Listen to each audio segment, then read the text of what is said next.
محبوب غم گسار کی محنتوں کا یہ خوب ہم نے صلہ دیا، محبوب غم گسار کی محنتوں کا یہ خوب ہم نے صلہ دیا، جو ہمارے غم میں سدا رہے ہم نے انہیں دل سے بھلا دیا۔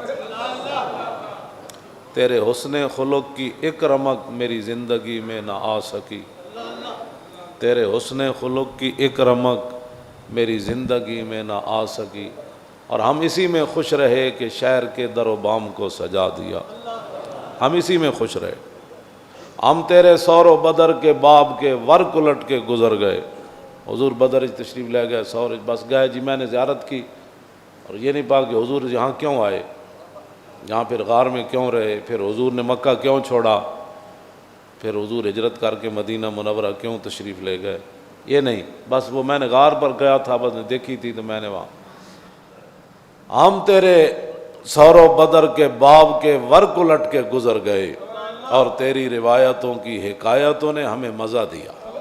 مولانا صاحب تقریر کر دیتی، قوم نے نعرہ لا دیتا، اس کے بعد صبح پھر وہی روٹین، وہی معاملات، وہی حضور کے دین کے خلاف، وہی سودی نظام، وہی کفر کی غلامی، وہی کفر کے احکام، وہی ڈاکٹر عافیہ صدیقی اندر، وہی مسجدوں کے سپیکر اتر گئے، نصاب قرآن و حدیث کا نکال دیا گیا، ختم نبوت کا مضمون نکال دیا گیا، امہات المومنین کی سیرتیں، رسول اللہ کے فرامین، خلفائے راشدین کے معاملات کو نصاب سے ختم کر دیا گیا۔ ہم اسی پر خوش ہیں، ہم تیرے سور و باب کے ورق الٹ کے گزر گئے، کیوں دی تیری روایتوں کی حکایتوں نے مزہ دیا۔ روایت مولانا نے بیان کر دی، بس تقریر ہو گئی، نعت خان نے نعت پڑھ دی، اور نعت جو ہے اس کے بعد پھر وہ گھر چلا گیا، پیسے سمیٹے، پھر جہاز پر بیٹھا کسی اور ملک چلا گیا، مولانا گاڑی پر بیٹھے کسی دوسرے شہر تقریر کرنے کے لیے۔ ہونا کیا ہے، کرنا کیا ہے،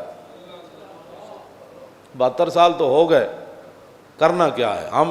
ہمیں تیری روایتوں کی حکایتوں نے مزہ دیا، اور ہم تیری جالیوں کی مدحتوں میں مگن رہے۔ نعت خان نعت پڑھ رہا ہو، مولوی تقریر کر رہا ہو، پیر اپنی پیری چمکا رہا ہو، اور کہے کہ میں اتنا قریب چلا گیا، میں اتنا جالیوں کے قریب چلا گیا، پھر قوم ایسے ہوتی ہے، اچھا، پھر آگے بڑھتے بڑھتے پھر وہ کہتا ہے میں نے پھر چوری ہاتھ لگا دیا، اچھا آپ نے پھر چوری ہاتھ لگا دیا مبارک جالیوں کو، پھر میں نے رومال لگا لیا، پھر آ کر یہ حکایتیں، یہ جناب باتیں آ کر یہاں لوگوں کو بتاتے ہیں۔ یہ نہیں بتاتے کہ جب میں رسول اللہ کے سامنے گیا تھا تو مجھے شرمندگی کتنی ہوئی تھی، کہ رسول اللہ تو اس دین کے لیے کتنے کتنے سفر کیے۔ ام المومنین سیدہ طیبہ طاہرہ حضرت عائشہ صدیقہ فرماتی ہیں رسول اللہ کا جو میرے گھر بستر تھا وہ تو تلائی کے اندر، گدے کے اندر کھجور کی چھال تھی، اور حضرت ام المومنین حضرت حفصہ فاروق اعظم کی صاحبزادی حضور کے نکاح میں ہیں، وہ کہتی ہیں کہ ہمارے گھر ایک ٹاٹ تھا، جب رات کو رسول اللہ نے سونا ہوتا تو میں اس کو دورہ کر دیتی تھی، ٹاٹ ہوا، اور کہتے ہیں ایک دن میں نے اس کے 4 تہ لگا دی، تو صبح مجھے رسول اللہ نے فرمایا کہ آج آپ نے ٹاٹ کو 4 ایسے کیے، آج مجھے سکون سے نیند آ گئی، ایسے آئندہ نہ کرنا۔ ہم تیرے سور و بدر کے باب کے ورق الٹ کے گزر گئے۔ میں تو نہیں ویکھیا دنیا تو غریب بندہ بھی ہوئے تے او دے گھر جڑی تلائی ہوئے او دے کھجور بھری ہوئے تے جس میں مبارک ما مسست خزن ولا حریرن ولا شیئن کان الین من کف رسول اللہ۔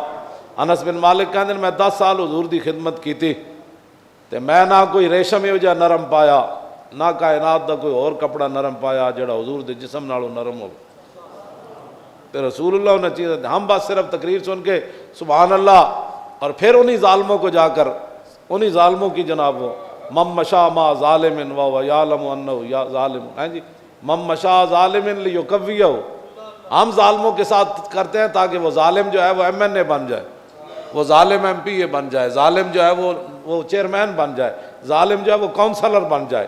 اور یہ حضور نے بات نہیں فرمائی کہ جو ظالم کے ساتھ چلے آ تاکہ اس کو مضبوط کرے، اس کو وزیر بنوائے، اس کو وزیر اعظم بنوائے، اس کو صدر پاکستان بنوائے، اونچے عہدوں پر لے جائے، اور اس کو یہ پتہ ہے یہ بندہ ظالم ہے، تو میرے آقا نے فرمایا فقد خرج من الاسلام، فرمایا تو وہ تو خود بخود اسلام سے نکل گیا۔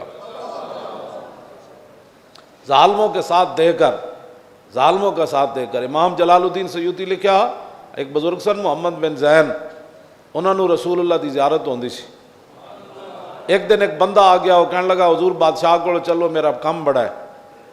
آپ چلے گئے تو بادشاہ ظاہر ویکھو ایڈا بڑا شیخ آ گیا، ایڈا بڑا بزرگ آ گیا، انہیں اپنی مسند چھڑ دیتی، انہیں محمد بن زین بزرگوں نے اپنے مسند تے بٹھا دیتا. ظاہر انہیں کام کی، وہ تو ہزارہ کام کہندے تاں بھی انہیں کر دینا سی. بعد زیارت بند ہو گئی. امام جلال الدین سیوطی انہوں نے باقاعدہ پھر قصیدے لکھے، نعتاں عربی چ لکھیاں، روندے رہے حضور معافی، حضور کی ہو گیا. تو کہندے پھر اتنی گل امام جلال الدین سیوطی لکھی کہ دور کھڑے ہو کے حضور نے ایک دفعہ زیارت کرائی، فرمایا ہماری زیارت بھی کرتے ہو اور ظالموں کی مسندوں پر بھی بیٹھتے ہو. اور جو ظالموں کے ساتھ کھڑے وہ بھی شیخ المشائخ ہوتے ہیں، وہ بھی استاد العلماء ہوتے ہیں، وہ بھی شیخ ہوتے ہیں، وہ بھی فلاں ہوتے ہیں. جو ظالموں کے ساتھ کھڑے ہوتے ہیں. اور ایک طرف ختم نبوت کا پہرے داروں کا مارکا لگا تھا اور دوسری طرف ڈاکوؤں کا لگا تھا. ایک طرف ممتاز قادری کے حمایتیوں کا مارکا تھا اور دوسری طرف اس کو قاتل کہنے والوں کا مارکا تھا. تو قوم ظالموں کے ساتھ کھڑی تھی. اس میں چاہیے تو یہ تھا کہ یار ایک پرچی تو تھی یار، نہ مولویاں حضور دے نا تے جانا دینیاں تو بڑی دور والی بات ہے. قوم کہندی ہوئے نا اسی حضور تے ساری زندگی کہندے رہے کروں تیرے نام پہ جام فدا، سن دے بھی رہے، نعرے بھی لاندے رہے، اچھل دے بھی رہے. ہن تے یار مسئلہ آیا تے واقعی مولوی پیرا دے کے فیض آباد آئے. اے ایویں گپاں نے نہیں ماریاں، اے بھگوڑے نہیں ہیں، اے سمجھوتے کرن والے نہیں ہیں، اے لاشاں چک کے بھی لبیک دے نعرے لاندے رہے یار. ہاں جی توجہ توجہ توجہ. اے برسدیاں گولیاں وچ بھی تاجدار ختم نبوت دے نعرے لاندے رہے. اے 12,000 شیل جڑے جناب انہاں دیاں تاریخاں بھی مک گئیاں سن، ایڈی ایڈیاں بوتلاں بھی انہاں تے سٹیاں، انہاں دا کنٹینر 1 انچ نہیں ہلیا. یار وہ کیڑی پاور سی جڑی انہاں نوں بٹھائی رکھیا؟ وہ پاور اسلام دی سی، رسول اللہ دی ختم نبوت دے غیرت دی پاور سی، حضور دی ناموس دے اوتے جان قربان کرن دی پاور سی. تے قوم نوں چاہیدا سی انہاں کہ یار تے ایک پرچی ہے جی، وہ جو نہ تھے تو کچھ نہ تھا. مینوں یہ جڑی شکل ملی، مینوں جڑیاں عزتاں ملیاں، یہ تے انہاں دی وجہ تو تھی. وہ جو نہ تھے تو کچھ نہ تھا اور وہ جو نہ ہو تو کچھ نہ ہو. جان ہے وہ جہان کی. جڑیاں میں آیتاں پڑھیاں انہوں دا بھی ترجمہ اعلیٰ حضرت بریلوی یہ کیتا، ہوتے کہاں خلیل و بنا اور کعبہ و منا اور لولاک والے صاحبی سب تیرے گھر کی ہے. اور مولا علی نے واری تیری نیند پر نماز اور وہ بھی اثر جو سب سے اعلیٰ، بلکہ صدیق غار میں جان ان پہ دے چکے اور حفظ جان تو جان فروز غرر کی ہے. ہاں تو نے انہیں جان دی، انہیں پھیر دی نماز، پر وہ تو کر چکے تھے جو کرنی بشر کی ہے. اور ثابت ہوا کہ جملہ فرائض اصل الاصول بندگی استاج ور کی ہے. ہم تیرے مزار کی جالیوں کی مدحتوں میں مگن رہے اور تیرے دشمنوں نے تیرے چمن میں خزاں کا جال بچھا دی. حرمین بھی بند کرا دیتے، آج عمرے بھی بند ہو گئے، مسجدیاں صفحہ بھی ٹوٹ گئیاں، قرآن بھی نہ پڑھے گئے، مدرسے بھی بند ہو گئے. ہاں تیرے دشمنوں نے تیرے چمن میں خزاں کا جال بچھا دی.